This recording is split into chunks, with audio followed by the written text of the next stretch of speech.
നമസ്കാരം, എല്ലാവർക്കും സ്വാഗതം പുതിയൊരു അധ്യായത്തിലേക്ക്. അപ്പോൾ നമ്മൾ ഇന്ന് കേട്ടിട്ട് അപ്ലൈ ചെയ്യാനുള്ള തീയതി അവസാനിച്ചിരിക്കുകയാണ് അല്ലേ. 19-ാം തീയതി വരെ ആയിരുന്നു സമയം തന്നത്.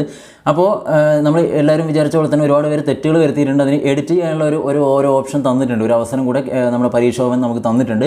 അപ്പോൾ നിങ്ങൾക്ക് എഡിറ്റ് ചെയ്യാം. നിങ്ങൾ എല്ലാ കാര്യങ്ങളും നമുക്ക് എഡിറ്റ് ചെയ്യാൻ വേണ്ടി കഴിയില്ല, ചില കാര്യങ്ങളൊക്കെ നിങ്ങൾക്ക് എഡിറ്റ് ചെയ്യാനുള്ള ഒരു അവസരം തന്നിട്ടുണ്ട് ഇപ്പോൾ പരീക്ഷ ഭവൻ. ഓക്കെ, അപ്പോൾ ഈ വരുന്ന 21-ാം തീയതി വൈകുന്നേരം 5 മണി വരെ നമുക്ക് അതിനുള്ള സമയം തന്നിട്ടുണ്ട്. അതായത് നാളെയും അടുത്ത ദിവസം, ഓക്കെ, 2 ദിവസം ഉള്ള സമയം തന്നിട്ടുണ്ട്. അതിനുള്ളിൽ നിങ്ങൾക്ക് ഫോട്ടോ അടക്കമുള്ള ചില വിവരങ്ങൾ നിങ്ങൾക്ക് എഡിറ്റ് ചെയ്യാൻ വേണ്ടി പറ്റും. അപ്പോൾ ഫോട്ടോയിലൊക്കെ തെറ്റ് വരുത്തിയ ഒരുപാട് പേരുണ്ട്. അപ്പോൾ അവർക്കൊക്കെ കൃത്യമായിട്ടുള്ളൊരു ടൈമാണിത്. അപ്പോൾ കൃത്യമായിട്ട് പരിശോധിച്ച് കൃത്യമായിട്ടുള്ള ഡയമെൻഷൻ കാര്യങ്ങളൊക്കെ ചെയ്തുകൊണ്ട് തന്നെ ഫോട്ടോ നിങ്ങൾക്ക് എഡിറ്റ് ചെയ്യാനുള്ളൊരു അവസരം തന്നിട്ടുണ്ട്. ഓക്കെ, പ്ലസ് കുറച്ച് കാര്യം കൂടെ നമുക്ക് എഡിറ്റ് ചെയ്യാനുള്ള ഒരു സമയമാണ് ഇപ്പോൾ തന്നിട്ടുള്ളത്. അപ്പോൾ നോക്കാം നിങ്ങൾ ചെയ്യേണ്ട എങ്ങനെയാണെന്നുള്ളത് നോക്കാം. ആർക്കും തെറ്റുണ്ടെങ്കിൽ നിങ്ങൾക്ക് മൊബൈൽ ഫോട്ടോ ഒഴികെയുള്ള മറ്റ് കാര്യങ്ങളൊക്കെയാണ്. ഫോട്ടോ ആണെങ്കിൽ കുഴപ്പമില്ല, നിങ്ങൾ സ്വന്തം കയ്യിലുള്ള ഫോൺ വെച്ചിട്ട് നിങ്ങൾക്ക് ചെയ്യാം, അല്ലെങ്കിൽ പുറത്ത് പോയിട്ട് ചെയ്യാം. ഓക്കെ, അപ്പോൾ ഇത്രയേ ഉള്ളൂ. നമ്മൾ കേട്ടൻ്റെ വെബ്സൈറ്റ് നമ്മളൊന്ന് കാണിച്ചു തന്നിട്ടുണ്ടായിരുന്നു. അതിൻ്റെ അതേപോലെ തന്നെയാണ് കേട്ടൻ്റെ നിങ്ങൾ മെയിൻ വെബ്സൈറ്റിലേക്ക് പോവുക.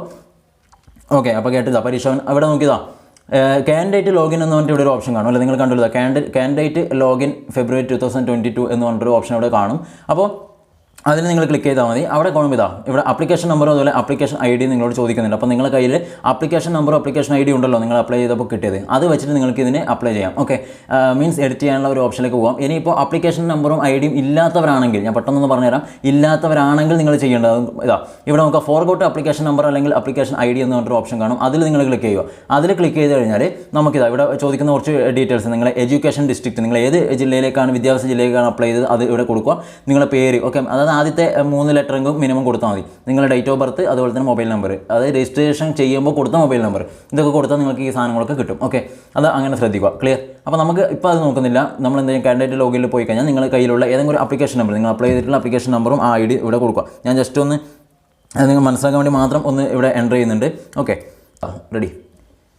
നോക്കുക, ഇപ്പോൾ ഇവിടെ അപ്ലൈ ചെയ്ത ഒരാളുടെ ഡീറ്റെയിൽസ് ആണ്. അപ്പോൾ നിങ്ങൾ ചെയ്തിട്ടുണ്ടെങ്കിൽ നിങ്ങൾക്കും ഇങ്ങനെയുള്ള നിങ്ങളുടെ ഫോട്ടോ കാര്യങ്ങളൊക്കെ വെച്ച് ആ ഒരു ഡീറ്റെയിൽസ് ഇവിടെ ഒരു പേജ് ആയിട്ടാണ് വരിക. ഓക്കെ, ഇനി പ്രിൻ്റ് ഔട്ട് എടുക്കാത്തവർ, ഫൈനൽ പ്രിൻ്റ് ഔട്ട് എടുക്കാത്തവരുണ്ടെങ്കിൽ ഇവിടെ ക്ലിക്ക് ചെയ്താൽ നിങ്ങൾക്ക് ഇവിടെ കിട്ടും. ക്ലിയർ? ഇത് തൊട്ട് മുകളിൽ നോക്കുക, ഇവിടെ ആപ്ലിക്കേഷൻ എഡിറ്റ് എന്ന് പറഞ്ഞൊരു ഓപ്ഷൻ നിങ്ങൾ ഇപ്പോൾ കാണുന്നത്. അതായത് ഇന്നലെ കുറച്ച് സമയം വരെ ഉണ്ടായിരുന്നില്ല, ഇത് പെട്ടെന്ന് ഇപ്പോൾ ആക്റ്റീവായിട്ട് വന്നതാണ്. ഓക്കെ, ആപ്ലിക്കേഷൻ എഡിറ്റ്, അതിൽ നിങ്ങൾ ക്ലിക്ക് ചെയ്താൽ നമുക്ക് എന്തൊക്കെ എഡിറ്റ് ചെയ്യാൻ പറ്റും എന്നുള്ള കാര്യങ്ങളൊക്കെ കിട്ടും. ഇവിടെയാണ് നിങ്ങൾ അപ്ലൈ ചെയ്തിട്ടുള്ള കാറ്റഗറിയൊക്കെ ഇവിടെ കാണിക്കും. അപ്പോൾ ആദ്യം നോക്കിയാൽ എന്താണ് കാറ്റഗറി 2 ആയി ബന്ധപ്പെട്ട് ഇവിടെ 2 കാറ്റഗറിയാണ് കൊടുത്തതുകൊണ്ടാണ് അങ്ങനെ. നിങ്ങൾ ഏതൊക്കെ കൊടുത്തിട്ടുണ്ടോ അതൊക്കെ ഇവിടെ കാണും. കാറ്റഗറി 2 കൊടുത്തവരാണെങ്കിൽ നിങ്ങൾക്ക് 2 ലാംഗ്വേജും ചേഞ്ച് ചെയ്യാനുള്ള ഒരു അവസരമുണ്ട്. ഓക്കെ, നിങ്ങൾക്ക് ലാംഗ്വേജ് 1ഉം ലാംഗ്വേജ് 2ഉം മാറ്റണമെങ്കിൽ മാറ്റാം, അങ്ങോട്ടും ഇങ്ങോട്ടൊക്കെ മാറ്റണമെങ്കിൽ ചേഞ്ച് ചെയ്യാം, അതിനൊരു കുഴപ്പമില്ല. ഓക്കെ, ചിലപ്പം മലയാളം വേണ്ടെടുത്ത് ചിലപ്പോൾ ഹിന്ദിയൊക്കെ കൊടുത്തവരുണ്ടാവും, അല്ലെങ്കിൽ കന്നഡയൊക്കെ കൊടുത്തവരുണ്ടാവും. അങ്ങനെയൊക്കെ വന്ന് പോയിട്ടുണ്ടെങ്കിൽ ബൈ ചാൻസ് വന്നിട്ടുണ്ടെങ്കിൽ നമുക്കത് മാറ്റാം. അതാണ് കാറ്റഗറി 2ൻ്റെ കേസിൽ. നെക്സ്റ്റ് കാറ്റഗറി 3യുടെ കേസിലാണെങ്കിൽ സെയിം തന്നെയാണ്. മീഡിയം ഓഫ് ഇൻസ്ട്രക്ഷൻ, അതായത് ലാംഗ്വേജ്, ഫസ്റ്റ് ലാംഗ്വേജ് നിങ്ങൾ കൊടുത്തത് മാറ്റണമെങ്കിൽ മാറ്റാൻ കുഴപ്പമില്ല. Plus optional subject for category 3. ഇതാണ് ഒരുപാട് പേര് കാറ്റഗറി 3യിൽ തെറ്റിച്ചുള്ള ഒരു കാര്യം എന്ന് വെച്ചാൽ ഓപ്ഷണൽ സബ്ജക്റ്റ് തെറ്റിച്ചവരുണ്ട്. അപ്പോൾ അത് നിങ്ങൾക്ക് ഇവിടെ മാറ്റാൻ അവസരമുണ്ട്. ഇവിടെ നിങ്ങൾ ഏതാണോ ഓപ്ഷണൽ സബ്ജക്റ്റ് അതൊക്കെ ഇവിടെ കാണിക്കും. അതായത് നിങ്ങളുടെ മെയിൻ സബ്ജക്റ്റ് ഏതാണോ അതാണ് ചോദിക്കുന്നത്. നിങ്ങൾ ഡിഗ്രി ഏതാണോ ചെയ്തത് അതന്നെ. ഓക്കെ, അത് നിങ്ങൾക്ക് ഇവിടെ കൊടുക്കാം. മീൻസ് നിങ്ങളുടെ BEd, ഓക്കെ, നിങ്ങൾ HS ഏത് ടീച്ചറാണോ അതാണ് ഇവിടെ ഉദ്ദേശിക്കുന്നത്. ക്ലിയർ? അത് നിങ്ങൾക്ക് കൊടുക്കാനുള്ള അവസരം ഇപ്പോൾ ഉണ്ട്. പിന്നെ നിങ്ങൾക്ക് ബേസിക് ഡീറ്റെയിൽസ് ആയിട്ട് നിങ്ങൾക്ക് എഡിറ്റ് ചെയ്യാനുള്ള ഒരു ഓപ്ഷൻ ഇവിടെ തന്നിട്ടുള്ളത്. നോക്കുക, education district selected as the exam centre. നിങ്ങൾക്ക് എക്സാമിനേഷൻ സെൻറ്റർ നിങ്ങൾ സെലക്ട് ചെയ്തത് മാറ്റം വരുത്തണമെങ്കിൽ ഇപ്പോൾ മാറ്റം വരുത്താൻ കുഴപ്പമില്ല. നിങ്ങളുടെ പേരിൽ എന്തെങ്കിലും പ്രശ്നം, കുറേ പേര് സ്പേസ് കൂടിപ്പോയി അല്ലെ, ഡോട്ട് വന്നിട്ടുണ്ട് അല്ലേ, അതേപോലെ ക്യാപിറ്റലും സ്മോളൊക്കെ വന്നിട്ടുണ്ട് എന്നൊക്കെ പറഞ്ഞ് കൺഫ്യൂഷൻ പറഞ്ഞവരുണ്ടായിരുന്നു. അവർക്ക് കൃത്യമായിട്ടുള്ള പേര് നിങ്ങൾക്ക് മാറ്റാം. പിന്നെ ജെൻഡർ, മെയിലാണോ ഫീമെയിൽ അല്ല, ആ ജെൻഡർ നിങ്ങൾക്ക് മാറ്റാം. ഡേറ്റ് ഓഫ് ബർത്തിൽ എന്നാൽ തെറ്റ് വന്നിട്ടുണ്ടെങ്കിൽ അതും മാറ്റാം. ഓക്കെ, ഇതൊക്കെ നിങ്ങൾ SLC സർട്ടിഫിക്കറ്റ് പ്രകാരം തന്നെ ചെയ്യാൻ വേണ്ടി ശ്രദ്ധിക്കുക. ക്ലിയർ? അതുപോലെ ഗാർഡിയൻ്റെ പേര്, അച്ഛൻ്റെയോ അല്ലെങ്കിൽ ഹസ്ബൻഡോ ഒക്കെ പേര് കൊടുത്തവരുണ്ട്. അപ്പോൾ അത്തരത്തിലുള്ള പേരുകൾ നിങ്ങൾക്ക് മാറ്റണമെങ്കിൽ സ്പെല്ലിംഗ് തെറ്റിപ്പോൾ അതൊക്കെ നിങ്ങൾക്ക് എഡിറ്റ് ചെയ്യാം. പ്ലസ് നിങ്ങളുടെ മൊബൈൽ നമ്പറിൽ എന്തെങ്കിലും എറർ വന്നിട്ടുണ്ടെങ്കിൽ അതും ചെയ്യാം. ക്ലിയർ ആണോ? പിന്നെ ലാസ്റ്റ് ചേഞ്ച് ഫോട്ടോ എന്ന് പറഞ്ഞൊരു ഓപ്ഷൻ ഉണ്ട്. അപ്പോൾ നിങ്ങൾക്ക് ഫോട്ടോ എന്തെങ്കിലും ബുദ്ധിമുട്ട് വന്നവർ അല്ലെ, ഒരുപാട് പേര് എടുത്ത തീയതിയോ അല്ലെങ്കിൽ പേരൊക്കെ കൊടുക്കാത്തവരുണ്ട്, അല്ലെങ്കിൽ അതൊക്കെ തെറ്റിച്ച് കൊടുത്തവരുണ്ട്. അങ്ങനെയൊക്കെ പ്രശ്നങ്ങൾ വന്ന് ചില ആൾ അടുത്ത കൊല്ലത്തെ ഡേറ്റൊക്കെ കൊടുത്ത് അപ്ലോഡ് ചെയ്തവരൊക്കെ ഉണ്ട്.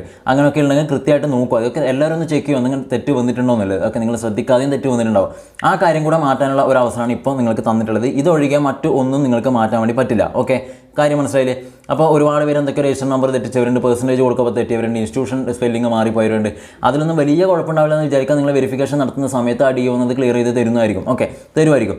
ഓരോ DOയിലെ പോലെ ഇരിക്കും. അപ്പോൾ ഇവിടെ ഇപ്പം നിലവിൽ നമുക്ക് ഇത്രയും കാര്യങ്ങളാണ് എഡിറ്റ് ചെയ്യാനുള്ള ഈ ഒരു ഓപ്ഷനായിട്ട് തന്നിട്ടുള്ളത്. അപ്പോൾ നിങ്ങൾ ഫോട്ടോയിലൊക്കെ എന്തെങ്കിലും പ്രശ്നമുള്ളവരുണ്ടെങ്കിൽ കൃത്യമായിട്ട് ചെയ്യാൻ കൂടെ ശ്രദ്ധിക്കുക. കിട്ടിയോ? ലാസ്റ്റ് ഫൈനലിൽ നിങ്ങൾ ഫോട്ടോയിൽ ഉള്ള അതേ പേരും അതുപോലെ ആ ഡേറ്റ് കാര്യങ്ങളൊക്കെ ഇവിടെ കൊടുത്ത് സബ്മിറ്റ് ചെയ്യുക. അപ്പോൾ നിങ്ങൾക്ക് ഫൈനൽ സബ്മിഷൻ ഇവിടെ ചെയ്യാനും കൂടെ പറ്റും. മനസ്സിലായില്ലേ? അപ്പോൾ ഇത്രയും കാര്യങ്ങൾ ചെയ്യാൻ പറ്റും. അപ്പോൾ ഇവിടെ 2, 3 മാത്രമല്ല, നിങ്ങൾ ഏതൊക്കെ കാറ്റഗറിയാണ് അപ്ലൈ ചെയ്തത് അതുമായി ബന്ധപ്പെട്ടുള്ള ഡീറ്റെയിൽസ് ഇവിടെ കാണിക്കും. അത് നിങ്ങൾക്ക് ലാംഗ്വേജും അതുപോലെ നിങ്ങളുടെ സബ്ജക്റ്റും ചേഞ്ച് ചെയ്യാനുള്ള ഒരു ഓപ്ഷൻ കൂടെ ഇവിടെ കിട്ടും. ഓക്കെ, എല്ലാം കഴിഞ്ഞ് കഴിഞ്ഞാൽ നിങ്ങൾക്ക് ഇത് ഗെറ്റ് ഫൈനൽ പ്രിൻ്റ് ഔട്ട് എന്നിട്ട് ഇവിടെ ഒരു ഓപ്ഷൻ ഉണ്ട്. നിങ്ങൾക്ക് എന്ത് ചെയ്യാം, ആ ഫൈനൽ പ്രിൻ്റ് ഔട്ടിലേക്ക് പോയി കഴിഞ്ഞാൽ നിങ്ങൾക്ക് ലാസ്റ്റ് എഡിറ്റൊക്കെ തിരുത്തിയതിന് ശേഷമുള്ള ആ ഒരു പ്രിൻ്റ് ഔട്ട് നിങ്ങൾക്ക് കിട്ടും. ഓക്കെ, അത് വെച്ച് നമുക്ക് എന്ത് ചെയ്യാം, ഈ പറഞ്ഞ പോലെ ഇനി ഹോൾ ടിക്കറ്റോ കാര്യങ്ങളൊക്കെ വരുന്ന സമയത്ത് നമുക്കത് വെച്ച് എന്താണ് കയറിയിട്ട് കാര്യങ്ങളൊക്കെ ചെയ്യാൻ പറ്റും. സംശയമൊന്നുമില്ലല്ലോ. അപ്പോൾ ഇതാണ് മെയിൻ സാധനം. ഈ ഓപ്ഷണൽ സബ്ജക്റ്റൊക്കെ മാറിപ്പോയവരുണ്ട്, അവരൊക്കെ കൃത്യമായിട്ട് അത് എഡിറ്റ് ചെയ്യാൻ കൂടെ ശ്രദ്ധിക്കണം. കാരണം ലാസ്റ്റ് എക്സാം ഹോളിലൊക്കെ പോയി കഴിഞ്ഞാലാണ് നിങ്ങൾക്ക് പണി കിട്ടുക. അതുകൊണ്ട് കൃത്യമായിട്ട് മനസ്സിലാക്കണം. റെഡി ആണല്ലേ? അപ്പോൾ ലാംഗ്വേജും കൃത്യമായിട്ട് ശ്രദ്ധിക്കുക, ഈ ഓപ്ഷൻ സബ്ജക്റ്റ് ശ്രദ്ധിക്കുക. അതിൻ്റെ കൂടെ നിങ്ങളുടെ പേര്, അതുപോലെ എക്സാമിനേഷൻ സെൻറ്റർ ഒരുപാട് പേർക്ക് മാറ്റാനുള്ള ഒരു അവസരം ചോദിച്ചിട്ടുണ്ടായിരുന്നു, ആ മാറ്റാൻ പറ്റുമോ? അതൊക്കെ നിങ്ങൾക്ക് തീർച്ചയായിട്ടും ചെയ്യാനും കൂടിയുള്ള അവസരമാണ്. അതുകൊണ്ട് കൃത്യമായിട്ട് എല്ലാവരും ഒന്നും കൂടെ ഒന്ന് ചെക്ക് ചെയ്യുക, ഒന്ന് ക്രോസ് ചെക്ക് ചെയ്ത് നോക്കുക. തെറ്റുകളൊന്നും വരുത്തില്ല എന്ന് തോന്നുന്നവരാണെങ്കിൽ പോലും ഒന്ന് ക്രോസ് ചെക്ക് ചെയ്ത് നോക്കുന്നത് നല്ലതായിരിക്കും. ക്ലിയർ അല്ലേ? അപ്പോൾ ഇത്രയേ ഉള്ളൂ. അത് കഴിഞ്ഞിട്ട് നിങ്ങൾക്ക് ഫൈനൽ പ്രിൻ്റ് ഔട്ടും കൂടെ എടുത്ത് കഴിഞ്ഞാൽ വേണമെങ്കിൽ എന്ത് ചെയ്യാം, ലോഗൗട്ട് ചെയ്ത് ഇവിടെ കളയാം. ഓക്കെ, അത്രയാണ് നമ്മുടെ ഈ ഒരു എഡിറ്റുമായി ബന്ധപ്പെട്ട് ഇവിടെ വന്നിട്ടുള്ള കാര്യം എന്ന് പറയുന്നത്. റെഡി? ഓക്കെ, അപ്പോൾ ഇത്രയേ ഉള്ളൂ. ബാക്കി അധികം കാര്യങ്ങളൊന്നുമില്ല. അതിലിനി കൂടുതൽ എന്തെങ്കിലും വരുന്നുണ്ടെങ്കിൽ എന്താണ് നമുക്ക് പിന്നീട് നോക്കാം എന്തൊക്കെയാണെന്നുള്ളത്. ഓക്കെ.